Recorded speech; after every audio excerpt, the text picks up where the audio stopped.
दोस्तों नमस्कार।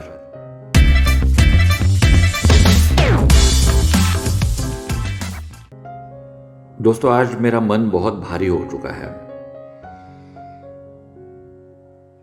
आज बहुत ही ज्यादा दुखी हुआ हूं मैं। जो विषय मैं आज आपको बताने वाला हूं, मेरे पास शब्द नहीं है। नूह में धारा 144 लगाई गई है। आने जाने वालों पर पुलिस ने सख्ती कर रखी है। किसी भी तरह के प्रदर्शन और यात्रा की अनुमति नहीं दी गई है। पुलिस शहर में हर एक्शन पर नजर रख रही है। एहतियातन इंटरनेट, स्कूल और बैंक आज बंद कर दिए गए हैं। लोकल प्रशासन की तरफ से और राज्य प्रशासन की तरफ से कोई इजाजत नहीं दी गई है यात्रा की, किसी प्रकार की यात्रा की।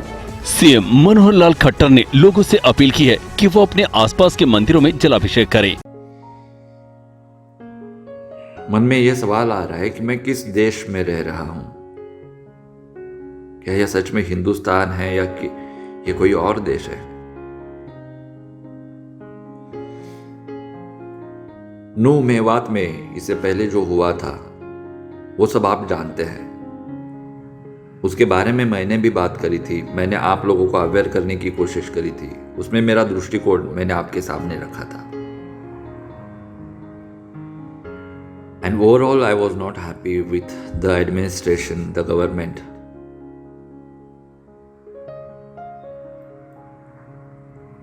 आज नॉर्थ इंडिया में सावन महीने का आखिरी सोमवार था। वहां पर अलग कैलेंडर फॉलो किया जाता है।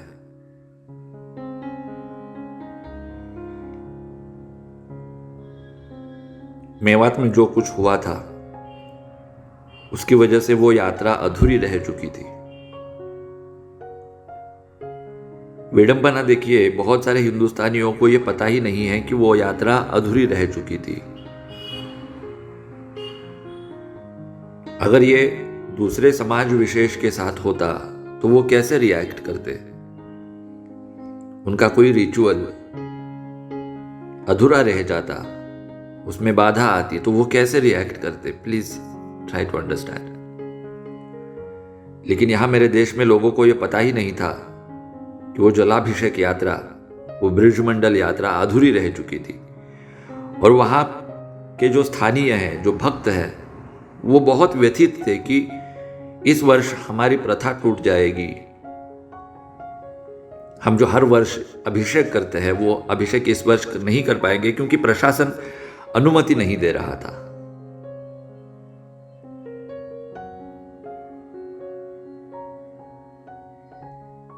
जैसे मैंने बताया, आज आखिरी सोमवार था। कोशिश लगातार की गई, लगातार प्रशासन को यह बताने की कोशिश करी गई कि हम कोई हंगामा नहीं करेंगे, आप हमें प्रोटेक्शन दीजिए। ये यात्रा हमारे लिए बहुत महत्वपूर्ण है, यह हमारे आस्था का विषय है। लेकिन प्रशासन अंत तक परमिशन नहीं दे रहा था यात्रा की। और इसलिए कुछ प्रतिनिधियों ने, हमारे धर्म के कुछ प्रतिनिधियों ने वो यात्रा निकाली। ऐसा बताया जा रहा है कि सिर्फ 51 लोगों को परमिशन थी यात्रा निकालने के लिए। हालांकि जहां तक मेरी जानकारी है वो लोग ज्यादा ही थे, 200-400 लोग थे। प्रतीकात्मक तौर पर वो गए, उन्होंने जलाभिषेक किया और बस उसको एक एज ए फॉर्मेलिटी कंप्लीट किया उन्होंने। ये पूरी घटना होने के बाद मैं अंदर से टूट चुका हूं, मैं अंदर से हिल चुका हूं और कोई उम्मीद नहीं बची है मुझे। अब मुझे डर लगने लगा है मेरे देश में। अब मुझे डर लगने लगा है कि मैं एक हिंदू हूं, मुझे पूजा पाठ करने का अधिकार नहीं है। मेरे हिंदू धर्म को कुछ लोग ये कहकर आगे बढ़ाएंगे कि हिंदू धर्म में नास्तिकतावाद है, नास्तिक लोग भी हिंदू होते हैं, आप नास्तिक बन जाइए। क्या क्या सपने देखे थे हमने बीजेपी के साथ, क्या क्या उम्मीदें रखी थी हमने मोदी जी के साथ। उसका बहुत अच्छा फल आज सारे हिंदुस्तान को मिल चुका है। ये तो बस शुरुआत है, बस शुरुआत है। वहां खट्टर साहब ने कह दिया अपने आसपास जो मंदिर है वहां जाकर आप अभिषेक करिए, क्यों आना है यहाँ पर इस मंदिर में। सावन के अंतिम सोमवारी होने की वजह से वो लोगों की आस्था को नहीं रोक सकते। देखिए, जहाँ तक यात्रा का विषय है, क्योंकि महीना भर पहले ही जिस प्रकार की वहाँ घटनाक्रम हुआ है, तो वहाँ की लॉ एंड ऑर्डर की व्यवस्था बनी रहे, सुरक्षा रखना ये सरकार का दायित्व होता है। हमने अपील भी की है और अपील करने के बाद हमारे एडमिनिस्ट्रेशन ने, पुलिस ने, प्रशासन ने ये निर्णय लिया है कि यात्रा ना करके सब लोग अपने अपने स्थानीय मंदिरों में जाकर अभिषेक का करें। कल कहेंगे आपके घरों में करिए और परसों घरों में भी नहीं कर पाएंगे। कश्मीर का एग्जाम्पल आपके सामने है। कश्मीर हमारे देश का ही हिस्सा है आज भी। कश्मीर का एग्जाम्पल आपके आंखों के सामने है। मैं आतंक नहीं फैलाना चाहता, जो वस्तु स्थिति है वो बस मैं आपको बताना चाहता हूं। अगर इसी तरह का प्रशासन आगे चला, अगर इसी तरह की सरकार आगे चली, आगे बढ़ी, तो हिंदुओं के लिए बहुत बड़ा खतरा है। मुझे नहीं लगता हिंदू जीवित रह पाएगा। बहुत सिंपल है। अगर मैं पावर में होता, अगर योगी जी पावर में होते, तो इस विषय को वो कैसे डील करते? क्या आप सुरक्षा प्रदान नहीं कर सकते? क्या आप ये प्रिकॉशन नहीं ले सकते कि दंगे ना हो? क्या आप सुरक्षा प्रदान करके वहां यात्रा निकाल नहीं सकते? अरे अमरनाथ में यात्रा निकलती है, अमरनाथ में जो बाहरी आतंकी होते हैं, आतंकवादी होते हैं, उनसे खतरा होता है, लेकिन फिर भी उनको, यात्रियों को प्रोटेक्शन दिया जाता है, यात्रा निकलती है। नू में क्यों नहीं निकाल सकते? बताया जा रहा है कि बहुत बड़ी तादाद में पुलिस और बाकी बलों को भी वहां पर तैनात कर दिया गया था। क्या हम गुनहगार हैं?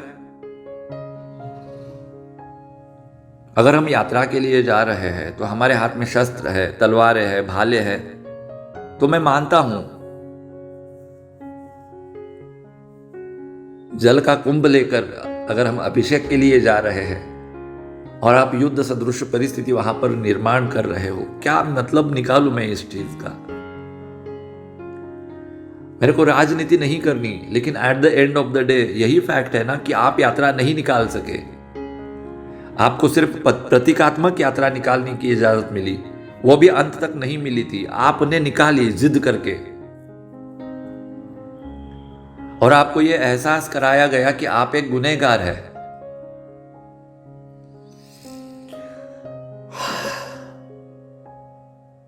आई डोंट नो यार, मेरे को नहीं पता कि मेरा देश कहां जा रहा है। मेरे को नहीं पता कि मैं क्या कर रहा हूं। मेरे को यह नहीं पता है कि मेरे को क्या करना चाहिए। मेरा मन सुन्न हो चुका है और मैं अंदर से हिल चुका हूं। ये जो नूह की घटना है, नूह पार्ट 1 और नूह पार्ट 2, ये हिंदुओं के लिए बहुत बड़ी खतरे की घंटी है। अगर हम अभी नहीं जगेंगे तो हमारा कुछ नहीं होगा। हर पॉडकास्ट में मुझे बताना पड़ता है, हर पॉडकास्ट में। क्या मैं शर्मिंदा महसूस करूं कि मैं हिंदू हूं? क्या गुनाह है हिंदू होना? हिंदुस्तान में हिंदू होना गुनाह है? मैं किसी मजहब या किसी रिलीजन के खिलाफ नहीं हूं। आपके जो भी रिचुअल्स है आप करिए। आप भारत माता के अगेंस्ट उठेंगे तो हमको संज्ञान लेना पड़ेगा। अगर आप कहेंगे कि आपका कानून अलग है, हमारा कानून अलग है, तो हम लोगों को संज्ञान लेना पड़ेगा। अगर आप कहेंगे कि मैं भारत को माता नहीं मानता, मैं वंदे मातरम नहीं कहूंगा, तो हम लोगों को संज्ञान लेना पड़ेगा ना। हम नैरो माइंडेड लोग नहीं हैं यार, समझने की कोशिश करो। एपीजे अब्दुल कलाम को सबसे ज्यादा रिस्पेक्ट किसने दिया था? मुसलमानों के नजर में तो वो कुफ्र कर बैठ चुके थे। रिजवान अहमद भाई को हम अपना ही मानते हैं ना। तारिक फतेह साहब को हमने अपना माना था ना। कितने एग्जाम्पल्स दे सकता हूं मैं आपको। लेकिन बार बार मुझे यह स्पष्टीकरण देना पड़ता है कि मैं कम्युनल माइंडेड नहीं हूं। मेरे सर्वाइवल का मुद्दा है, मेरे सर्वाइवल का मुद्दा है। देश को समझ में क्यों नहीं आ रहा, हिंदुओं को समझ में क्यों नहीं आ रहा, आई डोंट नो। आज मैं किसी भी सोल्यूशन की बात नहीं करूंगा। आई एम फीलिंग गिल्टी और मुझे शर्म भी आ रही है। I am not feeling empowered. मैं ऑप्टिमिस्टिक भी फील नहीं कर रहा हूं। ऐसा करेंगे, वैसा करेंगे। अगर कांग्रेस का शासन होता तो मैं मान सकता हूं यार, लेकिन बीजेपी के शासन में इस तरह की बातें होना, this is not done at all. Please be aware, जागरूक हो जाइए। राजनीति के नाम पर जो भी हो रहा है उसे समझने की कोशिश करिए। इतना ही बता सकता हूं मैं। बचेंगे तो और भी लड़ेंगे। फिर आऊंगा आपसे मुलाकात करने के लिए। तब तक ख्याल रखिए खुद का, उनका भी ख्याल रखिए जिनसे आप मोहब्बत करते हैं। Love you all. वंदे मातरम, जय हिंद एंड नमस्कार।